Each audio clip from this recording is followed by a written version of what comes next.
Hi there, Luke here with episode 24 of our Eurotrip 2020 travel series. In this series, we take you to the countries of France, Luxembourg, and parts of Portugal that we did in the summer of 2020.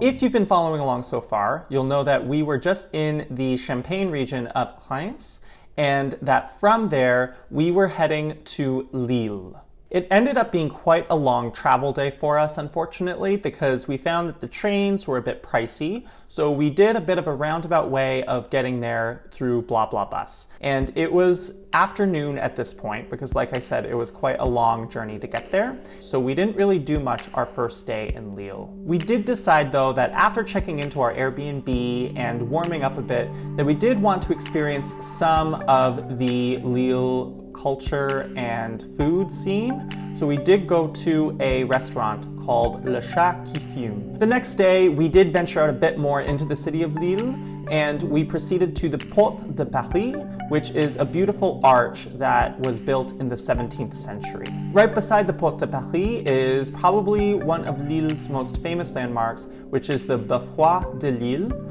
It was unfortunately closed the day and time that we were there, but the weather wasn't too great either, so we probably wouldn't have gotten the best views from up there. So I think we're gonna save that for a future time when we hopefully return to Lille in somewhat better weather. Our next stop was the Grande Place, which has a number of iconic buildings.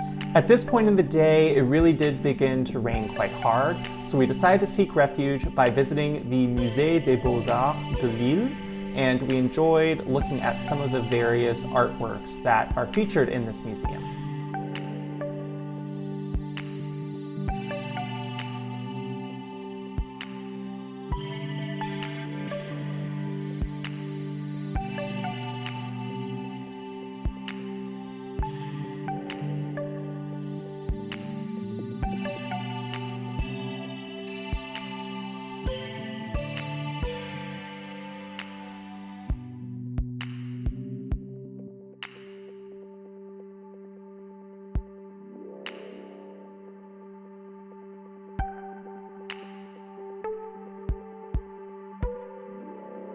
Another place we sought refuge was the Place de la République, which is just outside the museum. When the weather improved a bit, we decided to venture back to the old town and visited the Place Rieur, where they were having a nice used book fair in this nice square area.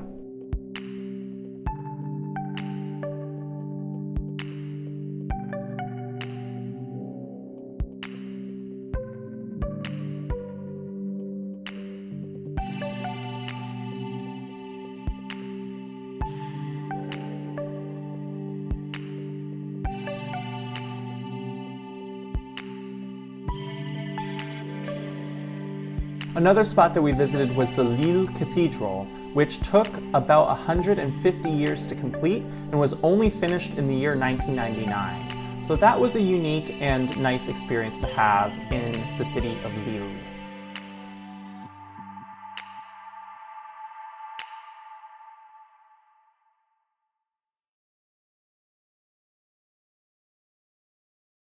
The next day, we took a small day trip by train from Lille to the nearby smaller town of Lens.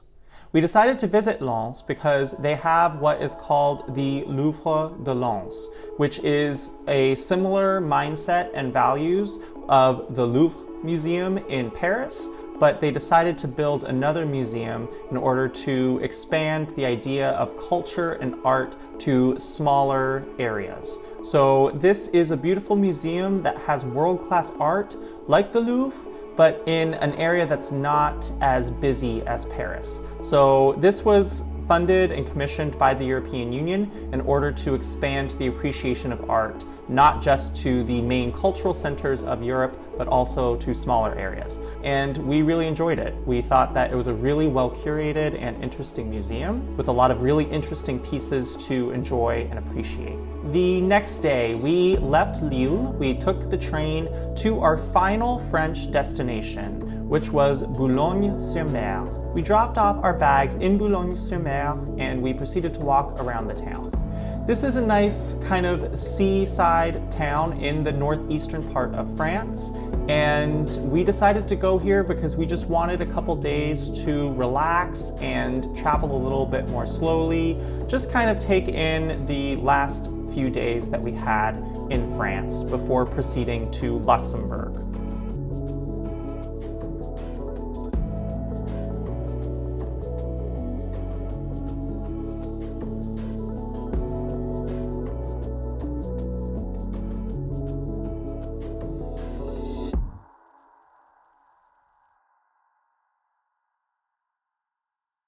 The next morning, we took an early morning train to the nearby town of Wimereux, which is another seaside town that you can visit that has nice beaches to walk along, as well as a cute little seaside port area.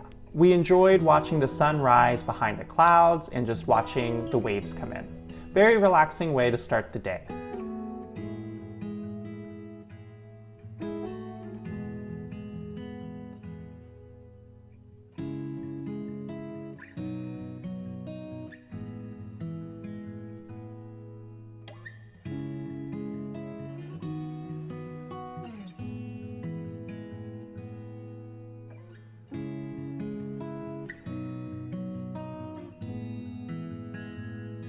Afterwards, we just enjoyed walking around the town itself, where there was cute houses that you can find here in Wimereux. We found it was really charming and nice to visit this small town.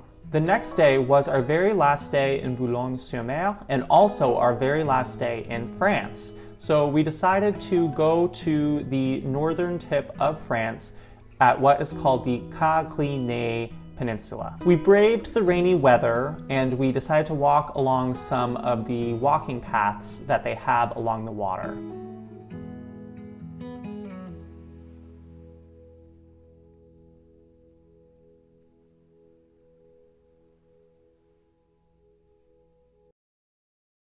I hope you enjoyed our experiences in France thus far. Our main goal of showing this in our series is just to show the diversity that France has. I think a lot of people have a certain idea in mind when they think of the country of France, but don't realize how much diversity there is, both in terms of culture and cuisine and things like that, but also in terms of landscape. So I hope that through the series so far that you've been able to see and appreciate the wide diversity that France has, and that there is so much more to see in this beautiful country than just Paris. So hopefully this has inspired you so far, but stay tuned because we still have a few videos left in this series where we'll be taking you to first Luxembourg and then parts of Portugal. If you liked this video, please do consider giving it a like and subscribe, as that really does help us keep this content coming. Stay tuned for our next video where we introduce you to the country of Luxembourg. We'll see you then. Bye.